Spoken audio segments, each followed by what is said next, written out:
In the book Wounded Healer, the writer tells this tale, it's a myth, obviously, from ancient India, whereby 4 brothers call upon the gods for special powers, and they are granted these powers.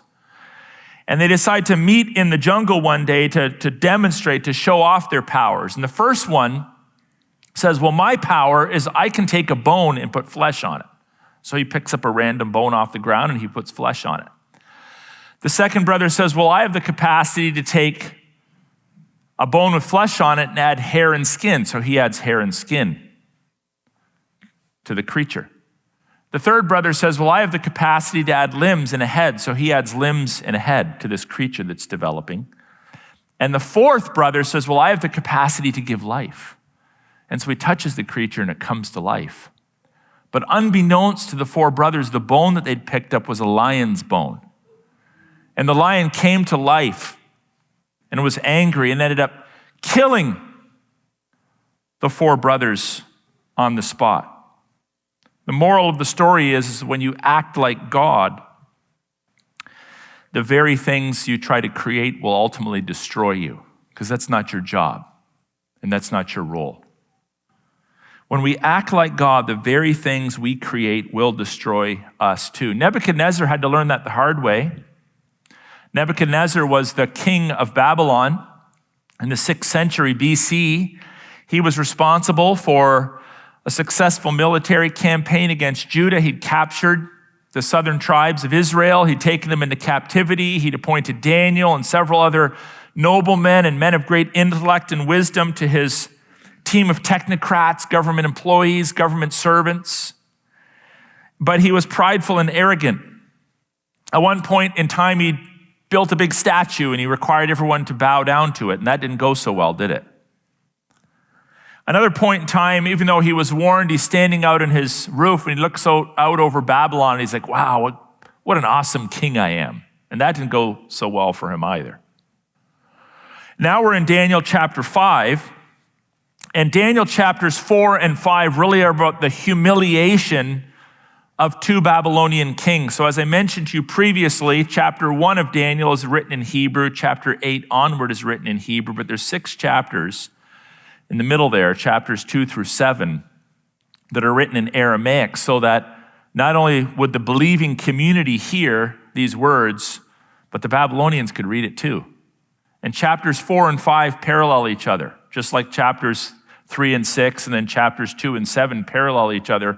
We're sort of in the middle of this cluster of 6 chapters, and we have the humiliation of Nebuchadnezzar in chapter 4, and then we have the humiliation of his successor, Belshazzar, in chapter 5. Now, Belshazzar is referred to in the text as the son of Nebuchadnezzar. But in Hebrew, son of could mean son, grandson, great-grandson. In other words, descendant of. We know from history that Belshazzar was most likely the grandson of Nebuchadnezzar. So Nebuchadnezzar had died.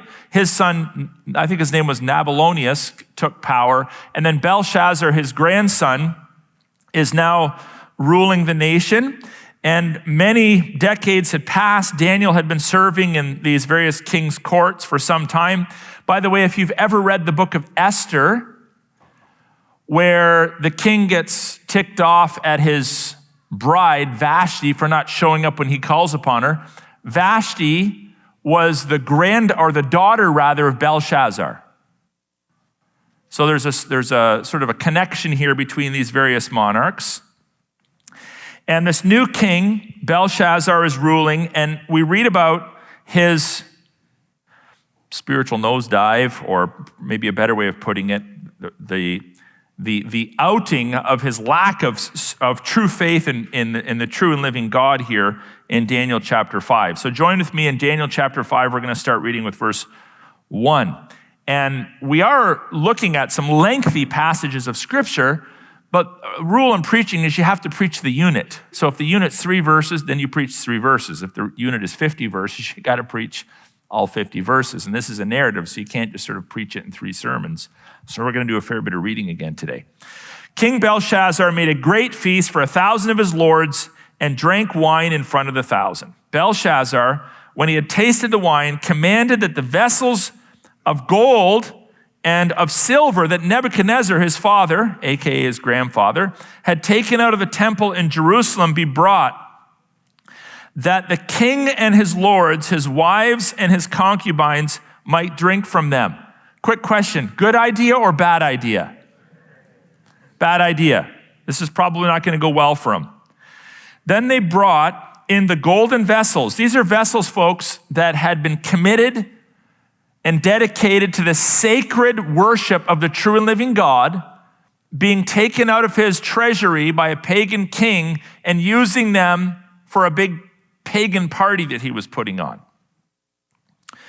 The house of God in Jerusalem, and the kings and his lords, his wives and his concubines, drank from them. They drank wine, and listen to this, there's a religious component, and praised the gods of gold and silver, bronze, iron, wood, and stone. Go like this. Didn't go well for Nebuchadnezzar. Even if I'd never read this before, I would suspect this is probably not going to go well for him either. Immediately, the fingers of a human hand appeared and wrote on the plaster of the wall of the king's palace, opposite the lampstand.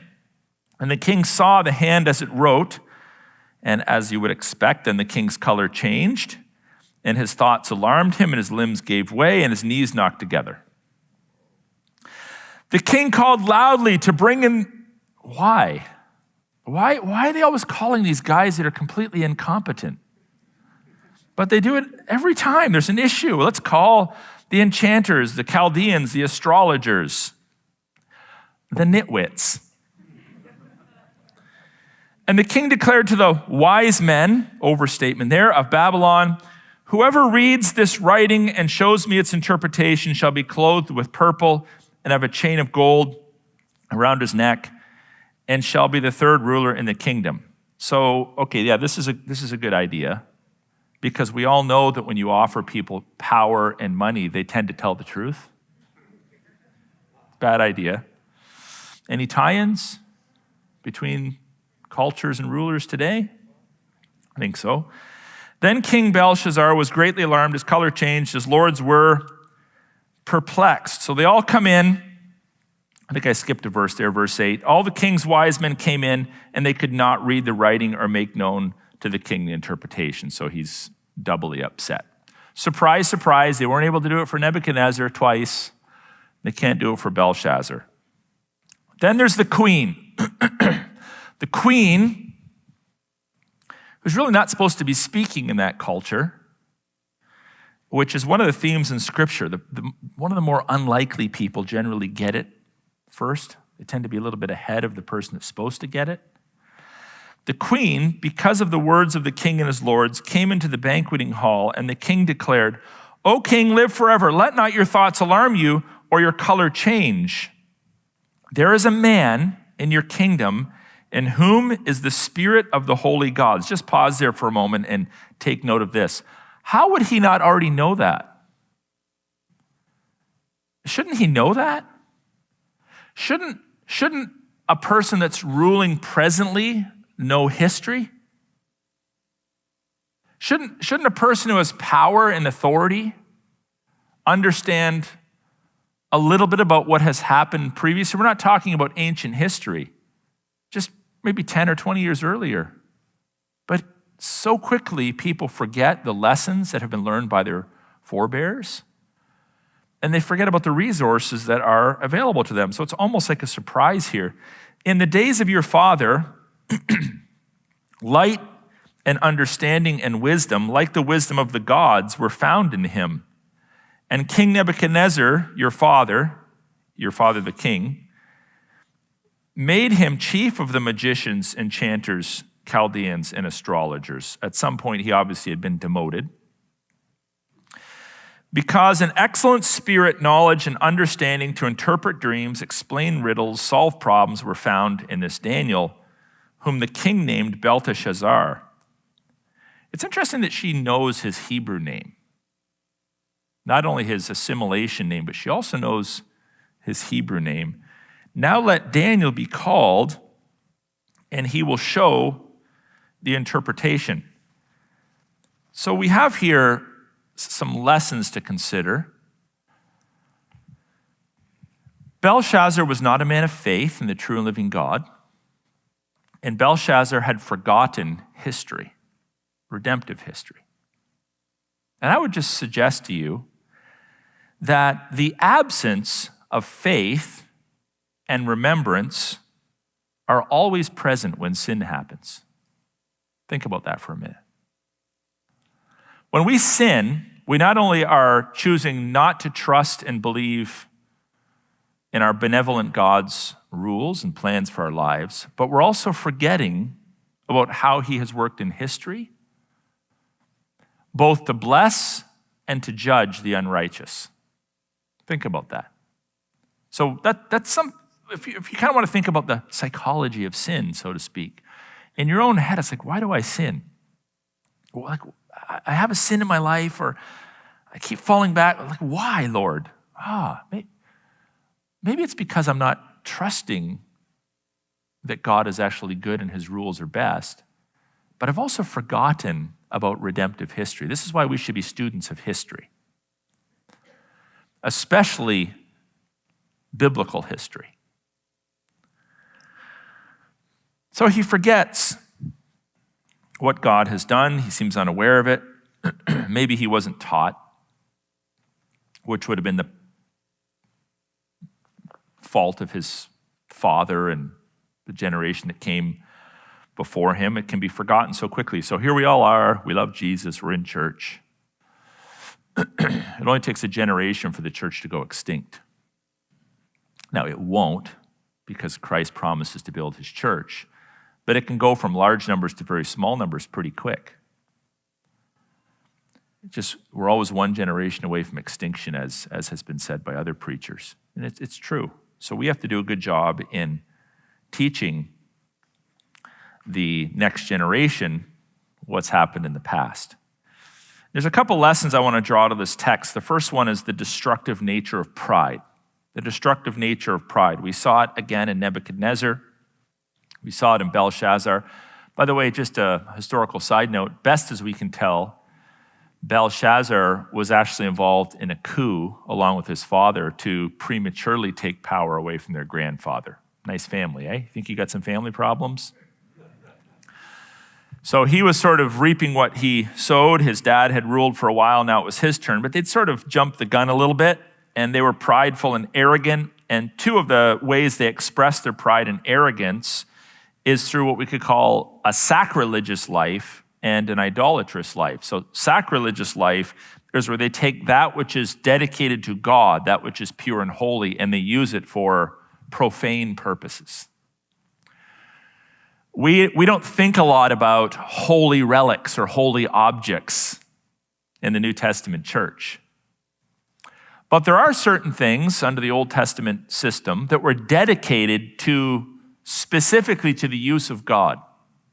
And they symbolized God's presence and God's holiness and God's provision to his people, God's sanctity, and to take of all things treasures from God's temple where God dwelt, manifest his presence in an extra special way, and to use those in a pagan ritual is absolutely disgusting to God. And then secondly, they add insult to injury by praising the gods, plural, of gold and silver. When there's only one true and living God, they praise the gods. They're polytheists. They worship multiple gods. And immediately, God, and I would say by his grace, actually, wrath is always an expression of grace, ultimately. We may not like it, but wrath is an expression of grace. The judgment of God is an expression of grace. A good parent will compliment and reward, and they will also discipline their child. And both of those actions are well-intentioned in a godly parent. So God immediately intervenes, and this prideful man who's ruling the superpower of the world at the time is pictured as a guy whose knees are knocking together, his color leaves his face, and he's absolutely terrified. Just like that, God can humble the boastful, the prideful, God shows up to issue a warning to this arrogant king. And as we look at him in all of his arrogance, it's probably a good point in our worship service for us to do a little bit of soul searching to determine whether or not there might be some pride in us too. Maybe ours is more subtle. We have had more years to master it so that it maybe even looks like righteousness, but it's actually pride. We're all susceptible to this, are we not? Is it possible that you treat God less than you treat yourself? That's sacrilege. You may not be pulling out ancient relics, but when you treat God less than he deserves to be treated, sometimes treating God less than you treat yourself, serving yourself more than serving God, being more concerned about your reputation being tarnished than God's reputation being tarnished. That's sacrilegious. Is it possible that you honor the tangible over the immaterial? And when I say immaterial, I'm talking about with a capital I, God. Is it possible that you honor the created over the creator? We don't know a lot of people in our culture that literally have statuettes, figurines on the mantelpiece of their living room, fireplaces, and bowing down to them every morning. But we do tend to live in a culture that's heavily materialistic. And we worship the created. Some people worship their own bodies. They're the sorts that are always posting the selfies to make sure you know how great they look. It's body worship, self-worship. Nothing wrong with having possessions. They're bestowed upon us by God if earned properly. But we don't worship our houses, our properties, our cars, the number of children we have, the things we've accomplished. We steward them. What have we said over and over and over again in our church? Ownership is the enemy of stewardship. How much do you own? 0. You're just a steward of a basket full of goods for a very brief life that all belong to God. You come into this world naked, Paul taught Timothy, and you leave naked. We just steward it. But so often we hold on to the things of life with a clenched fist.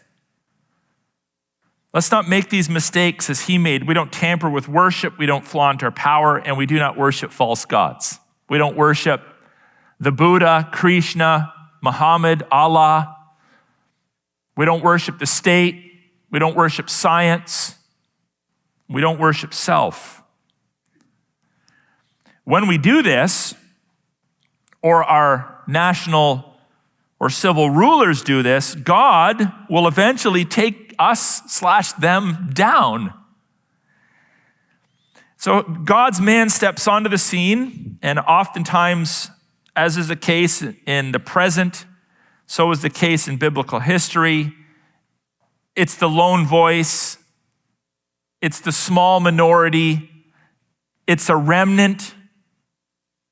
In fact, if you think about it, it has to be that way.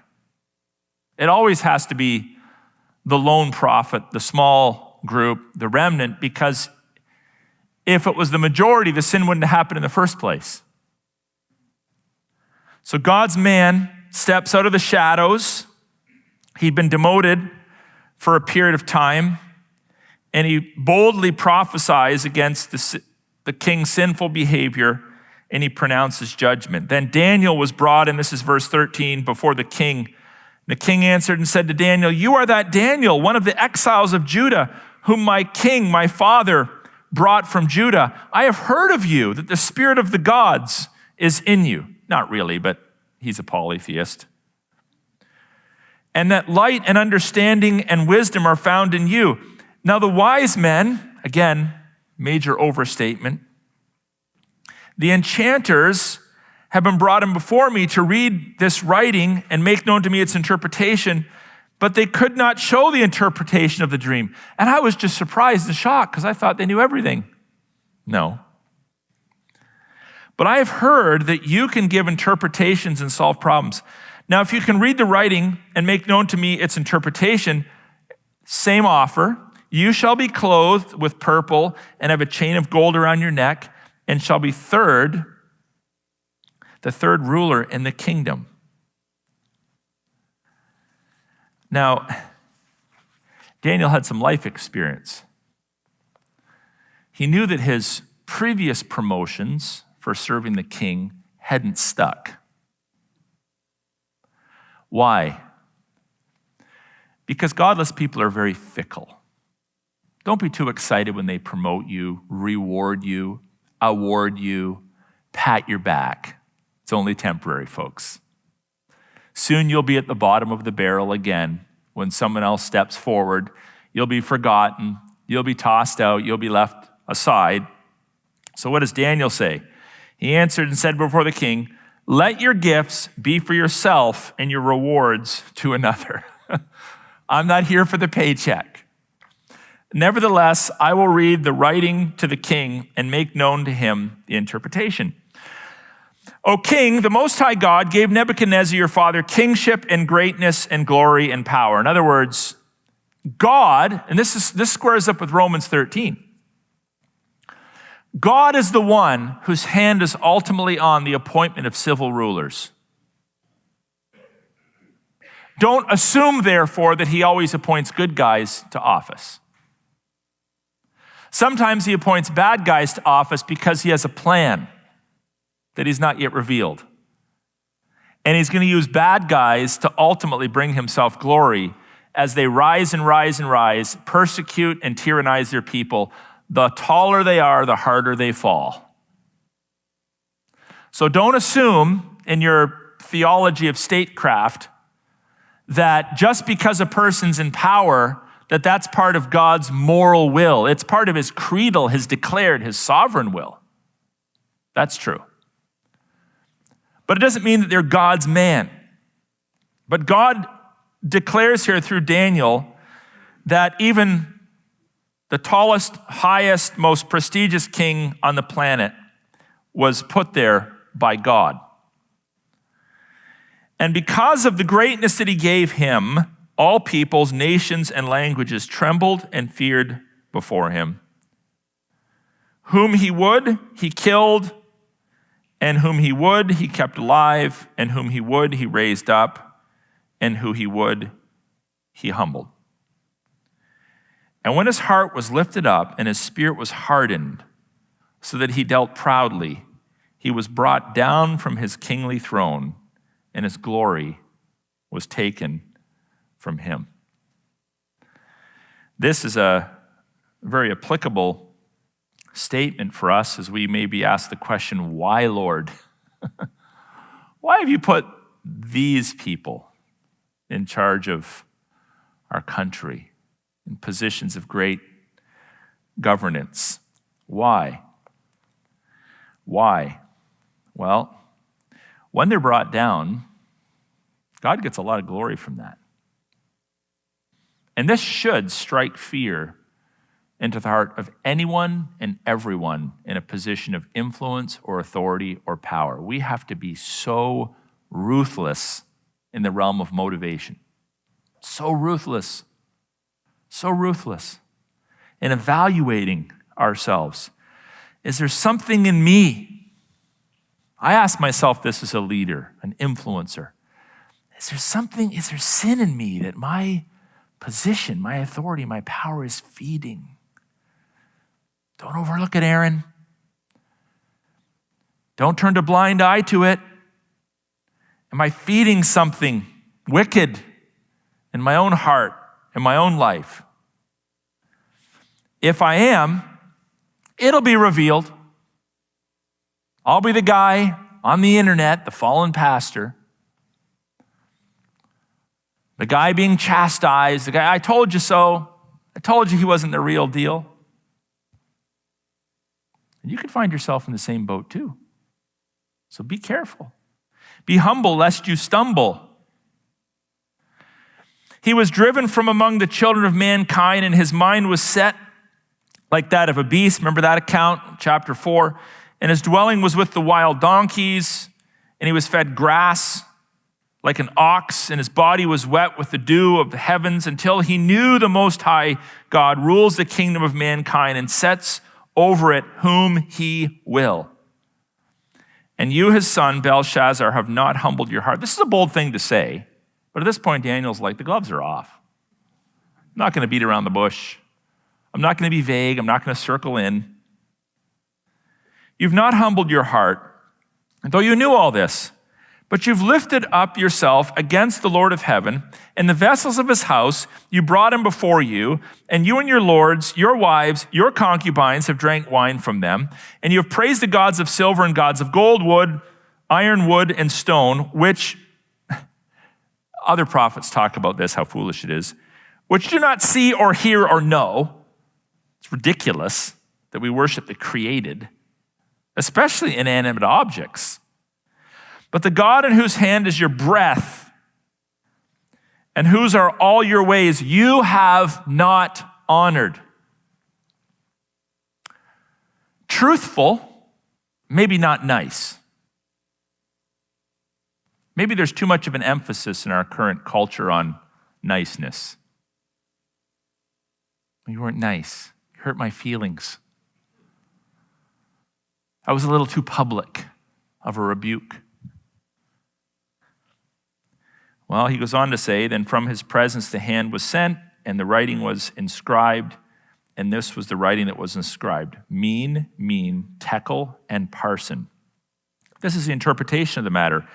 Mean, God has numbered your days, so it's 4 words, 3 words, 2 repeated, that have a meaning to them.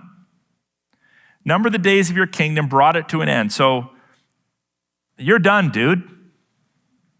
Your expiry date has been revealed. Tekel, you've been weighed in the balances and found wanting. Picture a big scale. The righteous expectations of God over here, and Belshazzar's morality, righteousness, and he doesn't measure up to God's standards. Perez, your kingdom is divided and given to the Medes and the Persians. So in biblical history, there are 4 kingdoms that sort of rule the world. The Babylonians, so we have Nebuchadnezzar, Nabonidus, and Belshazzar. When this man's reign ends, a new people group rise to power in Mesopotamia, the split Medo-Persian kingdom. And then after them, the Greeks rise to power for a couple hundred years, and then after them, the Romans. So come the time of Christ, we're 4 kingdoms out. So then Belshazzar gave the command, and even though Daniel said, I don't want it, Daniel was clothed with purple, a chain of gold put around his neck, and a proclamation was made about him that he should be the 3rd ruler in the kingdom. So instead of getting his head lopped off, he actually is honored once again by civil authority. So we have on one hand pride, then we have on the other hand humility, which is where we want to ultimately go. So it's a call to humility under God. There's a report from the queen, which I think is interesting because it does reveal on some level that even unbelievers can tell the difference between pride and humility. Even though they aren't likely to commend you for it. There was something about Daniel that in her memory impressed her. He had a reputation in the court. He was promoted and demoted, promoted and demoted, promoted and demoted throughout his tenure in Babylon. But there was something about him that impressed her. Folks, you may not in the moment be being recognized for your righteousness, for your humility. There's gonna be ebbs and flows to this. There's gonna be times when people are like, man, I really appreciate that woman. Man, I really appreciate that man. And there's gonna be other times when you're completely forgotten. You're on no one's radar. No one's thinking about you. They're not remembering the stance you took, the sacrifices you made. They've moved on with life. But the time may come when you're called into the shadows, called out of retirement, and you're back in the spotlight. There's going to be ebbs and flows to ministry, to our public influence.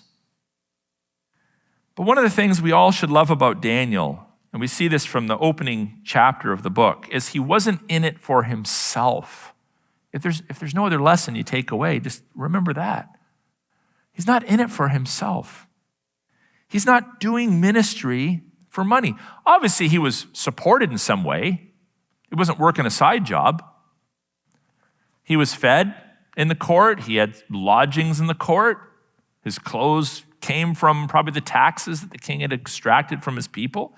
He was supported by the state, the organization within which he lived, but he wasn't in the ministry. And by the way, he viewed his job in government as a ministry. I'm not the only guy here doing ministry. If you're a Christian, no matter where you work, you're doing ministry.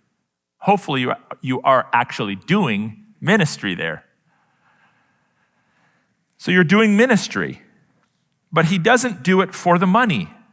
This is something we have to fight against too, the professionalization of ministry. People that are in it for the money. Many years ago, I was doing a funeral at a local funeral home, and sometimes when you do a funeral, people give you $200 or $300 for doing it. Sometimes they do, sometimes they don't, whatever. And there was a guy I met, a retired pastor, and he told me he would actually hang around the funeral home waiting for customers. It was like his side gig. Hey man, you want me to do your funeral? Give me $300, you know? It's like, really? Not only is that gross, but it's just kind of like unprincipled. That's what you do?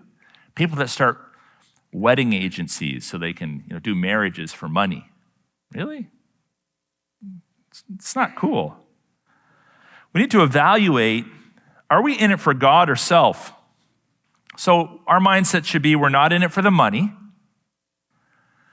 We're certainly not in it to be people pleasers. Does Daniel show any indication that he's a people pleaser? Does he just deliver half the truth? Does he say, okay, I'll send you a letter. I'm going to go on vacation like 100 kilometers, or I'll send you a letter. No, he puts his neck on the line. Third, he's willing to speak the truth. And fourth, he's willing to suffer loss, which should be values that we all possess. Not in it for the money, not in it to please people.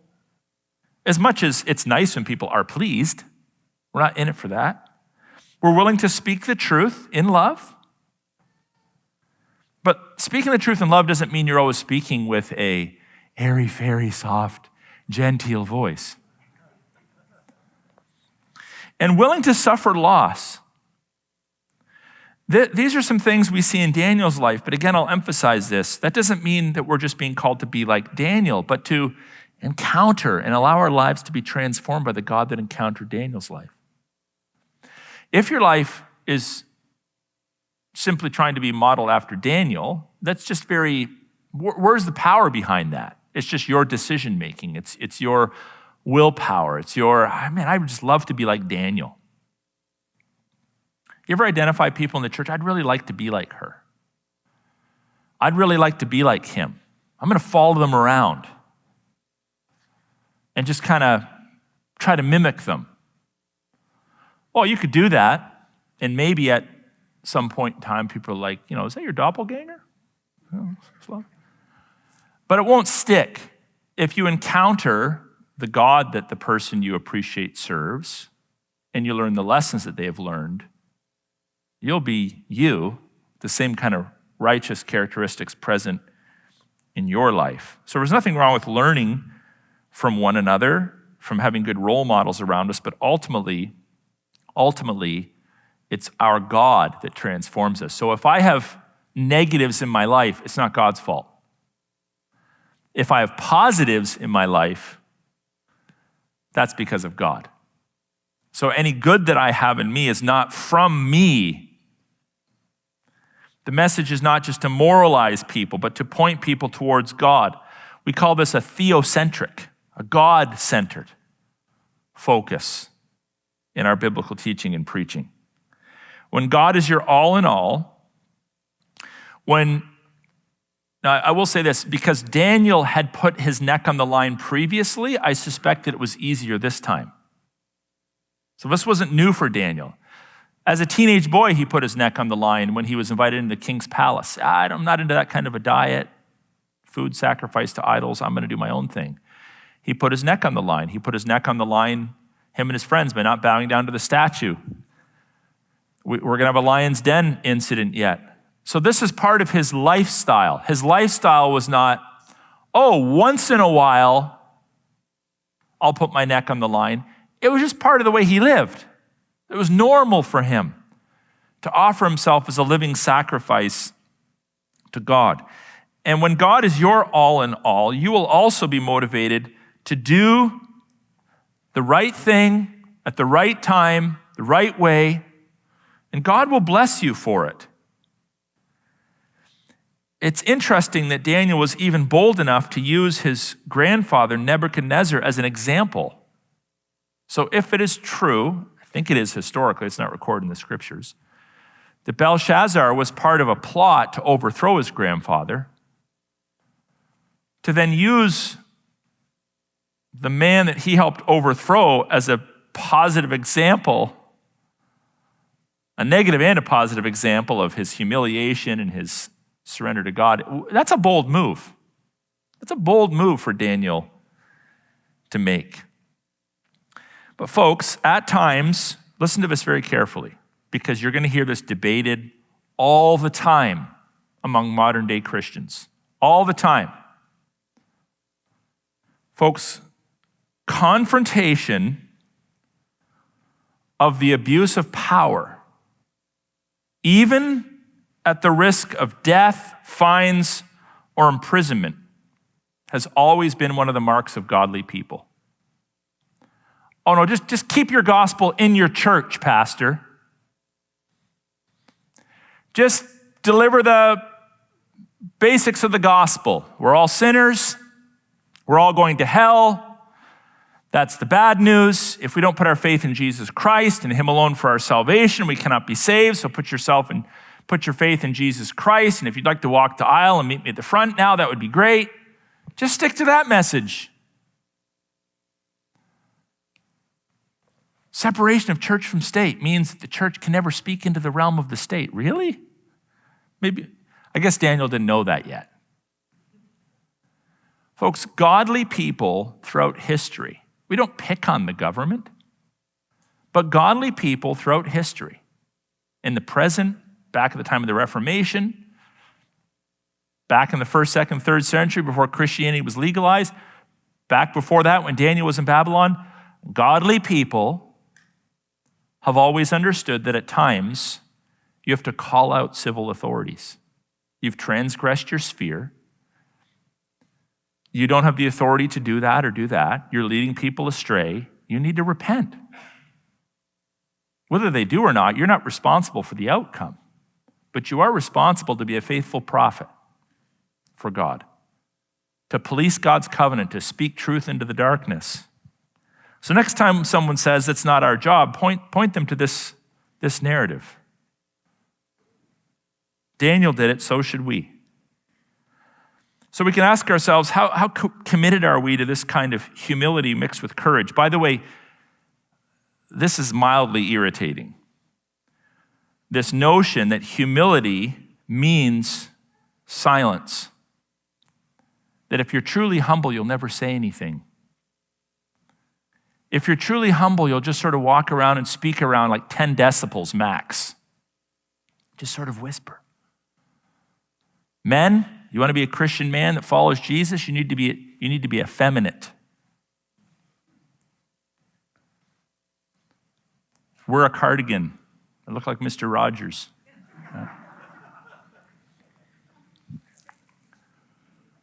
Don't ever raise your voice. Don't ever demonstrate anger. That Jesus didn't do that. Don't be bold. That's a lie. That's a lie to silence you. Courage and humility go hand in hand.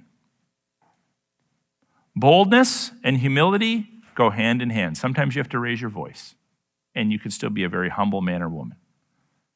Sometimes you have to persist. Sometimes you have to confront power. Bold confrontation Now, there's some barriers to this, admittedly. I just want to out them so you're thinking about them in your own life. Personality does play a role. Sometimes certain personalities find it easier to boldly confront than others, so just be aware of that. Fear of the consequences or man is another thing that sometimes holds people back, and that's a reality for all of us. Popularity, people will lie about you. People will make things up. People will falsely represent you. They'll misread you. That can be hard to take. If you're a truth person, you don't want people out there lying about you.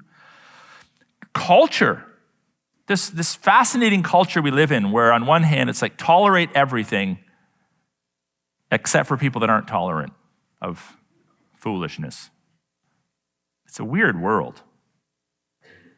You should be able to say anything, be everything you want, do anything you want, except if you disagree with that philosophy of life. Then we're going to censor you and push you to the sidelines. That can be hard to take. So we live in a culture that's very, very challenging in that regard. But we need to be driven by principle, not pragmatics. And God's warnings are dire, and people's lives are on the line. Even with the various sinful ideologies that have crept into Canadian culture, lives are on the line. We're not just fighting against abortion because, well, we don't like abortion. It's not biblical. Folks, babies are being killed. We're not fighting against gender surgeries because, oh, that's gross. We don't like that. That's not our thing. It's because ignorant people's bodies are being mutilated. We're not upset when drag queens show up in kindergarten classrooms because, well, I'm not into drag queen stuff. It's because they're trying to indoctrinate and propagandize children in their most impressionable age category into sin. So we speak out against sin, but we also understand that while we're guarding the holiness of God and trying to be true to Scripture, when we abandon God's laws, people suffer. So if you actually love people, you will speak the truth. Because that's what we have. We have words. Like, when are we going to war? We don't need to. We have words. All the nuttiness in culture today boils down to one thing: words, lies, half-truths, false truths. The problem is the church, maybe up till the present, has largely been silent on these issues because we have this weird idea that the gospel is just about getting you to heaven. Now, we pray the Lord's Prayer, your kingdom come, but we don't actually mean that, on earth as it is in heaven.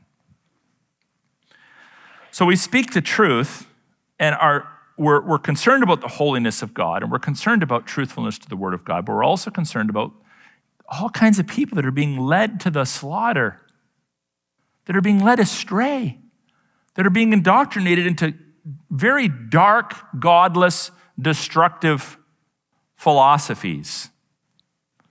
So this lesson here should shape our theology of God. God is a God who is intolerant of evil. How intolerant? On a scale of 1 to 10, 100. God is very intolerant of evil. So if you're his child, you should be intolerant of evil in your own life and in the lives of others. You should be intolerant of it. This is a call to intolerance. Not to the exclusion of grace, but you should be intolerant. And it also shapes our theology of ministry. How we engage with the state, how we interact with those around us, what we say, how we say it, and when we say it. He said it publicly, he said it boldly, and he said it without apology. And so should we. There's a lot of voices in this room. There's a lot of voices in this room. And each of you is connected to tens and hundreds and thousands of other people. The influence that you can wield is incredible. If together as a Christian church we speak the truth into the darkness repeatedly, relentlessly, year after year, we can bring about lasting change on God's behalf for his honor and glory and to the benefit of the world within which we live. So let's do that. Let's avoid pride and let's humbly speak the truth in love.